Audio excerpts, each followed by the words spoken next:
વિદ્યાર્થી મિત્રો, આજના લેક્ચરમાં મારી યુટ્યુબ ચેનલમાં આપનું સ્વાગત છે। આજનો લેક્ચર છે આપણો ધોરણ 9 ગણિત, ચેપ્ટર નંબર 11 પૃષ્ઠફળ અને ઘનફળ, જેમાં આગળના લેક્ચરોમાં આપણે સ્વાધ્યાય 11.1 શીખ્યા હતા અને એના સૂત્રો। તો આજના લેક્ચરમાં આપણે સ્વાધ્યાય 11.2 ગણીશું અને એના સૂત્રો શરૂઆત કરીએ। તો સ્વાધ્યાય 11.2 ગણવા માટે સૌથી પહેલાં તો કયા સૂત્રોની જરૂર પડશે? તો 3 સૂત્રો જોઈશે: ગોલકની વક્ર સપાટી, અર્ધગોલકની વક્ર સપાટી અને અર્ધગોલકની કુલ સપાટી। ગોલક એટલે કે ફૂટબોલ હોય, વોલીબોલ હોય, રમવા માટેના પ્લાસ્ટિકની દડી હોય, ક્રિકેટ બોલ, એને ગોળ કહેવામાં આવે। ગોલક પણ કહી શકાય, ગોળું પણ કહી શકાય અથવા ગોળ પણ કહી શકાય છે। તો સૌથી પહેલાં ગોલકની વક્ર સપાટીનું ક્ષેત્રફળ। તો ગોલકની વક્ર સપાટીનું ક્ષેત્રફળ આવશે 4πr²। આ સૌથી પહેલું સૂત્ર। આ બધા સૂત્રો તમને ધોરણ 10માં પણ કામ લાગવાના છે। બીજું, અર્ધગોલકની વક્ર સપાટી। તો અર્ધગોલક આના કરતાં અડધું હોય તો 4ના બદલે અડધું 2πr²। હવે અર્ધગોલકની કુલ સપાટી। અર્ધગોલકની કુલ સપાટીમાં બે સપાટી આવે, એક વક્ર સપાટી અને અર્ધગોલકનો પાયો, એટલે એનું સૂત્ર આવશે 3πr²। તો આ 3 સૂત્રોની મદદથી તમે સ્વાધ્યાય 11.1 ગણી શકો છો। તો શરૂઆત કરીએ 11.2 ગણી શકીએ। દાખલા નંબર 1, આપેલી ત્રિજ્યા પરથી ગોળાની, ગોળો એટલે ગોલક જ કહેવાય, ગોળાની વક્ર સપાટીનું ક્ષેત્રફળ શોધો।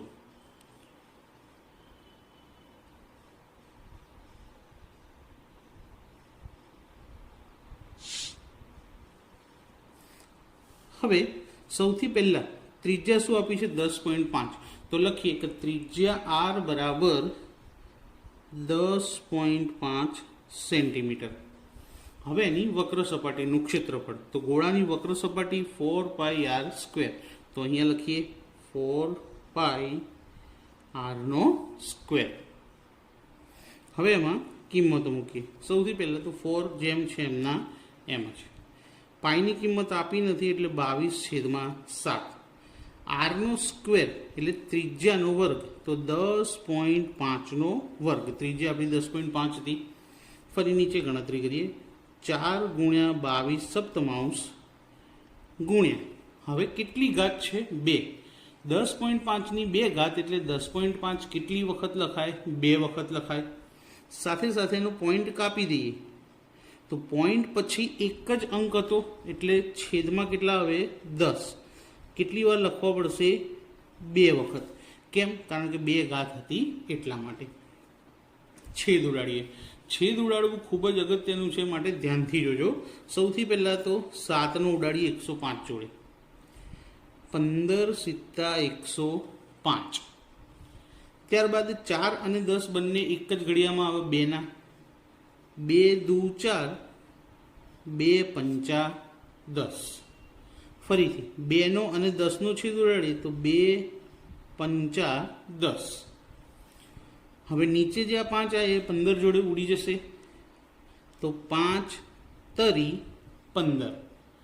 હજી એક 5 વધ્યા છે, એના ઉપર 105 છે, કારણ કે 22 અને 3 જોડે 5નો છેદ ઉડતો નથી, તો 105 જોડે કેટલા 5 105? જો ના ખબર હોય તો 105 અને 5નો ભાગાકાર કરીને જોઈ લેવાનો, તો કેટલો જવાબ આવશે? 21। વધ્યું શું આપણી પાસે? 22 × 3 × 21। આ ત્રણેયનો ગુણાકાર કરી લઈશું એટલે આપણને ગોળાની વક્ર સપાટીનું ક્ષેત્રફળ મળી જશે। હવે આ ત્રણેયનો ગુણાકાર પહેલા 22 તરી 66, 66 × 21 કરવાના છે।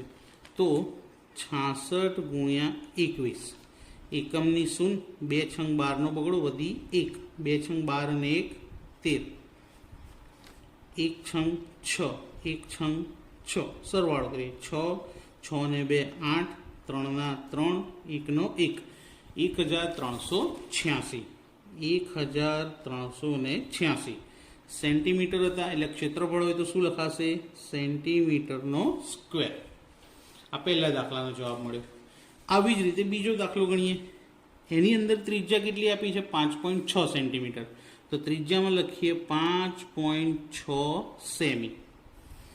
ગોળાની વક્ર સપાટીનું ક્ષેત્રફળ 4πr², તો 4 ગુણ્યા પાઈની કિંમત 22 સપ્તમાંશ, ત્રિજ્યા શું છે 5.6, કેટલી ઘાત છે એની 2 ઘાત ઉપર લખીએ, બરાબર 4 ગુણ્યા 22 સપ્તમાંશ. હવે 5.6 ની 2 ઘાત એટલે 2 વાર લખવાના, પણ જોડે પોઈન્ટ પણ કાપી લઈએ તો પોઈન્ટ પછી 1 અંક છે એટલે અહીંયા 56/10 લખાશે, 2 વખત પોઈન્ટ કાપી નાખ્યો એટલા માટે. સૌથી પહેલા 7નો છેદ ઉડાડીએ, 7 ઈઠ્ઠા 56. હવે ધ્યાનથી જુઓ, અહીંયા આગળ શું ભૂલ થતી હોય છે આપણી, તો ભૂલની અંદર સૌથી પહેલાં તો તમે શું કરશો, 10નો છેદ ઉડાડશો અહીંયા 2 જોડે, તો બંનેમાં 5 5 વધશે, એ 5 ઉડશે નહીં, તો ઉપરનો ગુણાકાર કરવાનો અને પાછો 5 સાથે ભાગાકાર પણ કરવો પડે. એટલા માટે આપણે 10નો છેદ ઉડાડીશું જ નહીં, ઉપર આપેલી સંખ્યાઓનો ગુણાકાર કરી લઈએ અને પછી 2 વખત 10 છે એટલે 10 દાન 100, તો એના 2 પોઈન્ટ ઇઝીલી કાપી લેવાય. જુઓ કેવી રીતે. સૌથી પહેલાં તો 22 ચોક 88 ગુણ્યા 8 અને ગુણ્યા 56, 88 ઈઠ્ઠા કરીએ અને એને કેની સાથે ગુણી લઈએ, 56ની સાથે ગુણાકાર કરીએ. ચલો સૌથી પહેલાં 88 ઈઠ્ઠા, 88 64નો ચોગડો વધી 6, 88 64, 64માં 6 ઉમેરો તો 70. હવે 704ને કોની જોડે ગુણવાના, 56 જોડે, 704 ગુણ્યા 56, એકમની 0, 5 ચોક 20ની 0 વધી 2, વધી જે છે સીધી નીચે આવી જાય, 5 સિત્તા 35, 6 ચોક 24નો ચોગડો વધી 2, 2 ના 2, 6 સિત્તા 42, 4 ના 4, 2 ના 2, 2 ને 2 4, 5 અને 4 9, 3 એમના એમ છે, તો 39,424.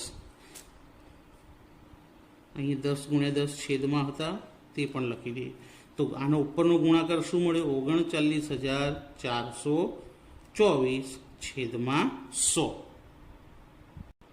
હવે છેદમાં 100 છે એટલે કેટલા પોઈન્ટ કપાશે, 2, તો છેલ્લેથી 2 પોઈન્ટ કાપી દઈએ તો 394.24, છેલ્લા 2 અંકની પહેલા પોઈન્ટ મૂકી એટલે 2 પોઈન્ટ કાપ્યા કહેવાય. એકમ શું હતો, સેન્ટીમીટર, તો જવાબમાં લખીશું સેમીનો સ્ક્વેર. હવે દાખલા નંબર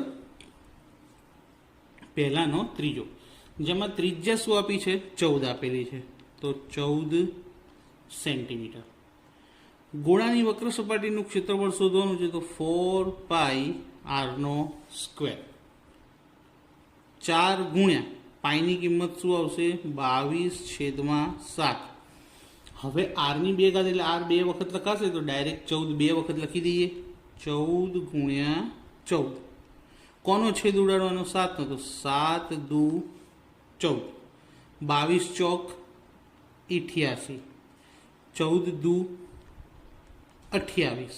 તો આનો ગુણાકાર તમે જાતે કરી શકો, આટલું હું તમારી ઉપર છોડું, તો આ ગુણાકાર કરશો એટલે તમને દાખલાનો જવાબ મળી જશે, બરાબર. અને ધારો કે કોઈને ગુણાકારનો જવાબ જોઈતો હોય તો વિડીયોને પોઝ કરી પહેલાં ગુણાકાર કરો અને પછી થોડો વિડીયો કન્ટિન્યુ કરી અને ગુણાકાર જોજો.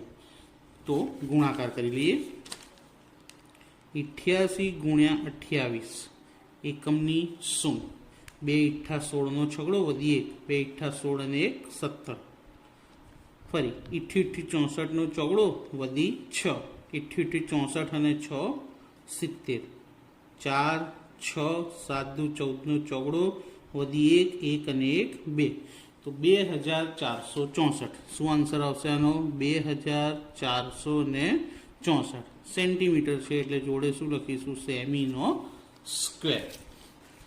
તો આ તો આપણો દાખલા નંબર પહેલો, જેની અંદર ટોટલ કેટલા દાખલા હતા, 3 દાખલા. તો આજના વિડીયોમાં આટલું જ કરીએ. નેક્સ્ટ વિડીયોમાં દાખલા નંબર બીજાના 3 દાખલા જોઈશું. તો વિડીયો પસંદ આવ્યો હોય તો કેવો લાગ્યો તે કોમેન્ટમાં જરૂર જણાવજો અને વિડીયોને લાઇક કરજો, શેર કરજો અને ચેનલને સબસ્ક્રાઈબ કરવાનું ભૂલતા નહીં. Thank you.